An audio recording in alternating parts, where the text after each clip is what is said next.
It's Pete from Cheap Homesteading. I'm in the sugar bush this morning, and I've come out to start up the evaporator.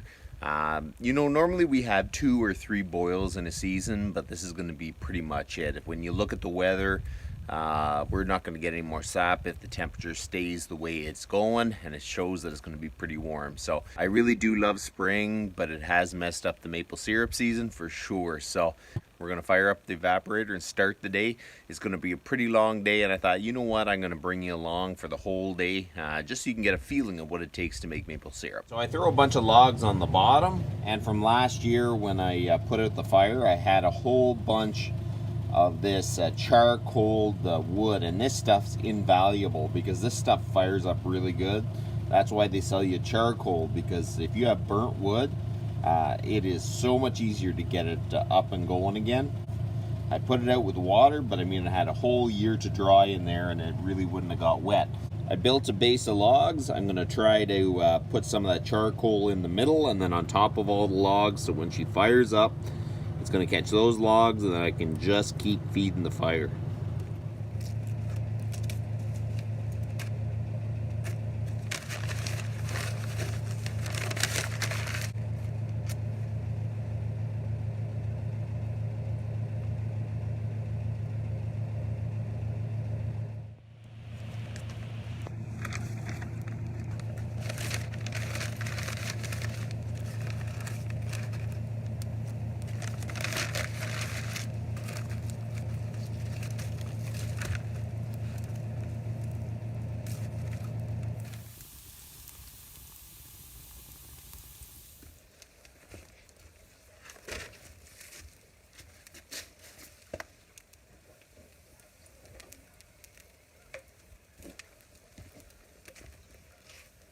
So it's really nice whenever you get all the sap collected, you have the wood all piled up, the fire's going, and you can just relax. Because I tend not to relax enough. It's go, go, go. And I very rarely would just sit down next to a fire. So you know what? It's kind of nice. It kind of forces you to do that.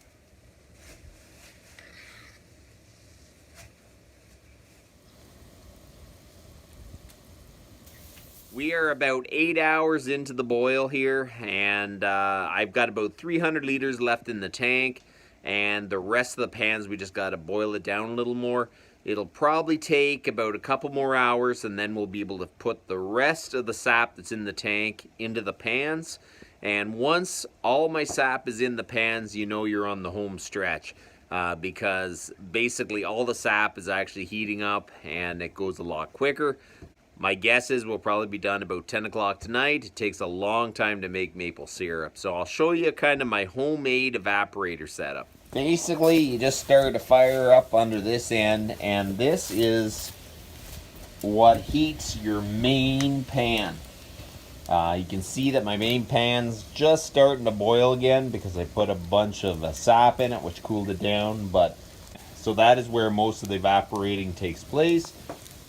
This is the preheat pan, and you put the sap in here first, and then it kind of preheats it. So when you start dumping the sap out of this pan into here, it's kind of already preheated a bit. It doesn't drop the temperature so much that it stops boiling. Now, your fire is here, but the smoke goes underneath this back pan, which helps preheat it.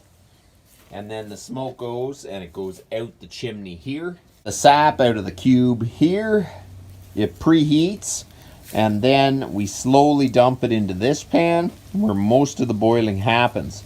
And then eventually it will go into this pan, which is actually my finishing pan. I haven't got this one up and running fully yet, but eventually you'll see that this will get dark, dark, dark, and you'll have a nice flow out of this pan to here, and then into the finishing pan. Over the years, the system has grown. I started off with just a bowl over a fire, and then, you know, I looked at it and I said, if I'm going to spend all day boiling and end up with half a liter of maple syrup, I might as well spend all day boiling a large amount of sap and actually come out with like 25 liters of maple syrup. So how about I just make a system that's big enough that I can boil all day and end up with 25 liters of maple syrup. So that's kind of what I was thinking. I started adding to my system, my homemade evaporator, year after year, and this is kind of what I came up with. And it absolutely works great. My maximum that I can boil in one day is about 1,500 liters. And that is probably starting from Friday night, rolling through Saturday, and then late on Saturday. So it's a long, long day. But you know what? At the end of it, you can end up with 25, 30 liters of maple syrup. So you see, all that work is worth it, and you end up with a whole lot more maple syrup with almost the same amount of work. So over the years, I just kept growing it, and then this is what it looks like now.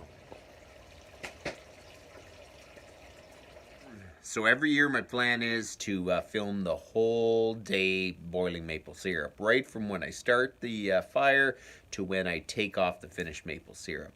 And every year I film most of it, but I can't actually finish it because it gets dark, and then it's a really stressful time when the maple syrup's getting ready. You gotta check, you gotta look back and forth. So it's kind of a stressful time when the maple syrup's getting close to finished. You don't want to burn the maple syrup, so I'm kind of working on the maple syrup and not really thinking about filming. So it just never seems to work out to kind of tell you guys what I do at the end of making the maple syrup, because my homemade evaporator is a little bit labor intensive when you go to shut down the system. Store-bought one, you basically put sap in one end and it kind of goes through troughs and different troughs till it gets to the other end where it's finished. So you basically take finished maple syrup off all day long in little bits. My system is basically two big pans. I keep boiling until I'm done all the sap in the tank, and then I've finished my back pan, and then I boil the front pan, and then whenever that is ready, we start shutting down the fire and then finishing it in our finishing pan. So it can be stressful over the years. When we first did it, it was really stressful. Now I kind of know what to expect, so it really doesn't stress me out too much. But it is too much for me to film and try to finish the maple syrup. So I'm going to go over what I have to do to shut down my homemade evaporator and get finished maple syrup. So this is what I do when I'm about to shut it down. We're boiling sap. We keep filling this pan until we run out of sap. Then we let the sap pour into the pan until it's got just a bit on the bottom, and everything is in the bottom pan. You have to leave a bit of sap in there or fill it with water so it won't burn my soldered edges. It just keeps everything cooler. So everything's in this pan and a little bit's running into the finishing pan. If I have over 1,000 liters of sap that's boiling, I can't fit all the sap into the finishing pan. That is just my old finishing pan. That's the stainless steel one. So it won't all fit. So I keep checking the specific gravity in this pan and in this pan. And when it becomes right in this pan, I will throw water on the fire and put out this part of the fire. So now we have this pan staying cooler, because if you cook it too much, it'll burn. So I have this fire out. It's cooling down. I lift the pan. I make sure that I can pour all of it into the finishing pan if I can. And then I will continue to boil on the finishing pan and checking the specific gravity. So when that is finished, I will slide the finishing pan out onto this rack so it's off the fire, and I take my old pan and cover up the hole, and then I put out the fire under the finishing pan. Then the maple syrup is done.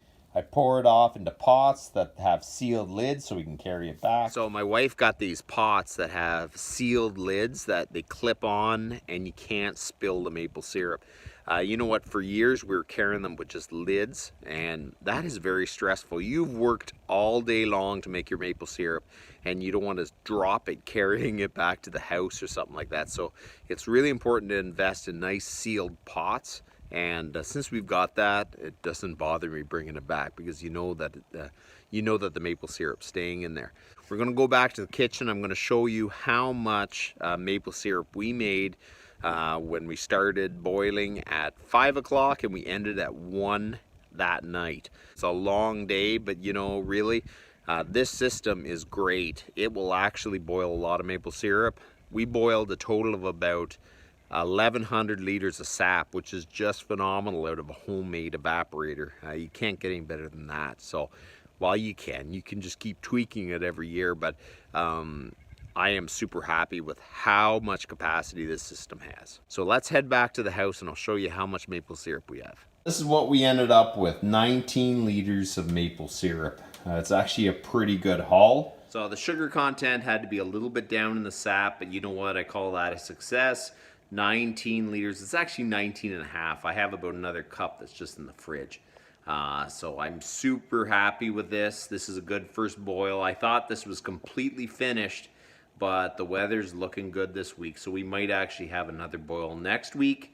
It all depends how the weather goes. So that's about enough for today. You guys have a good one.